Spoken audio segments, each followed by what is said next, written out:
So he's the right man, but you're not sure that it's necessary from Australia's point of view? No, I'm not suggesting that at all, Laura. I think he's an appropriate appointment. I think it is welcome that we will conduct our own inquiries, that we'll establish our own facts. I do note, though, Laura, that Zomi Frankham tragically is not the first Australian who was killed in this area. On the 7th of October, another Australian was killed. Galit Kaboni. She was living in Kibbutz Be'eri. She was minding her own business on a Saturday morning in her unit, and Hamas fighters came into her home and killed her.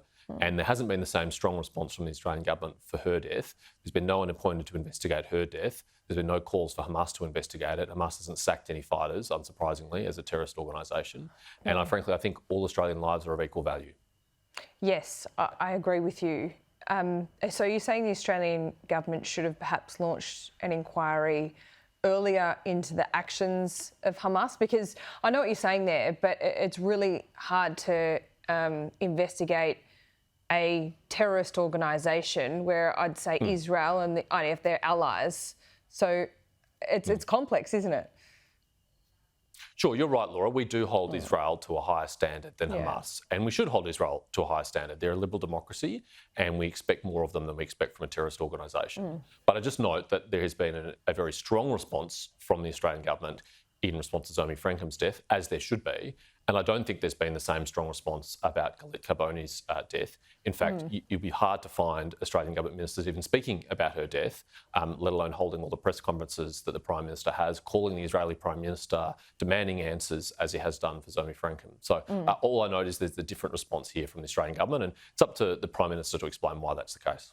Yeah, there has been a bit of a different response from America, the UK, our AUKUS allies as well. It is 6 months since Hamas first launched that attack on October 7. We've seen tens of thousands of deaths in Gaza now and thousands of deaths in Israel as well. Is there a turning point? Are we seeing a shift here from Israel's allies, including from the Australian government, do you think? It does appear to me that there is a shift, including here in Australia, Laura. I mean, my view and the coalition's view is that it is still an appropriate and legitimate military objective to remove Hamas from power in Gaza, and that if the military operations cease with Hamas still in power, then we risk repeating the events of 7 October again and again and again, as Hamas have promised to do. But the Australian government's position, they control Rafah. They have at least 4 brigades, the IDF believes, in Rafah. They control hostages in Rafah. If Israel withdrew now, then they could use that position to regain control of the rest of Gaza, as they have done previously when the IDF withdrew in 2005 unilaterally from Gaza. And the Australian government's position, on the one hand, is Hamas should have no future role in governing Gaza, but on the other hand, there should be an immediate ceasefire. Well, an immediate ceasefire without Hamas giving up their arms and without the hostages being returned would see Hamas having an ongoing role in Gaza. And so the Foreign Minister who's articulated this has to explain, what is the strategy for removing Hamas from power if the IDF is to stop all operations in Gaza? How will that possibly be the case? Do we think they'll just walk away once the IDF departs? I'm sceptical that would happen. Yeah, Australia once again is following the lead in many ways of the US and the UK. Would you prefer the Australian government and the Foreign Minister not be in lockstep with those two countries?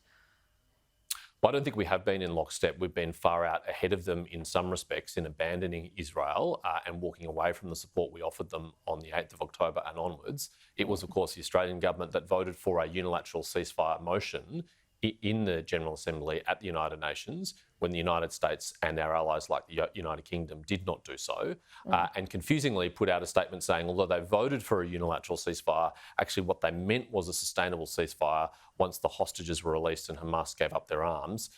They can't have it both ways. They have to decide what sort of ceasefire they're in favour of and what circumstances Hamas should be allowed to continue to rule Gaza. They haven't given those answers, and I think it's very easy from the cheap seats 12,000 kilometres away to give this advice to Israel. But how do they think Hamas should be removed, and what do they think the consequences would be if Hamas is not removed? Yeah, but it's the US and the UK that have been saying just in recent days that their support is not unconditional.